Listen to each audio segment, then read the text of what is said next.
அனைவருக்கும் வணக்கம். இது ஸ்ரீ பாலாம்பிகா பக்தி சேனல். நான் உங்கள் பாலா செந்தில். இந்த பதிவில் நம்ம தெய்வத்தோடைய பலன் பற்றி தான் பார்க்க போகிறோம். இல்லங்களில் பொதுவாகவே 5 முக விளக்கோ அல்லது ஒரு முக விளக்கோ ஏற்றுவது இன்றளவும் வழக்கத்தில் உள்ளது. தினசரி வழிபாட்டிற்கு பித்தளை அல்லது வெள்ளி விளக்கினை பயன்படுத்த வேண்டும். பொதுவாக பூஜைக்கும் பிரார்த்தனைக்கும் எவர் சில்வர் பயன்படுத்தல் கூடவே கூடாது. விளக்கில் லட்சுமி திருவுருவம் பொறிக்கப்பட்டது இன்னும் விசேஷம். அதுபோல் வெறும் தரையில் விளக்கு தீபம் ஏற்றவே கூடாது.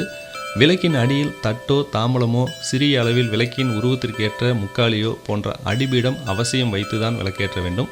விளக்கிற்கு திருநீறு, மஞ்சள், சந்தனம், குங்குமம் பொட்டு வைத்து பூச்சூடி தீபம் ஏற்றப்பட வேண்டும். பீடம் இல்லாத போது விளக்கு வைக்கும் இடம் நீரால் தூய்மை செய்யப்பட்டு கோலமிட்டு உதிரி மலர்களை அலங்கரித்து தீபம் ஏற்றுதல் வேண்டும்.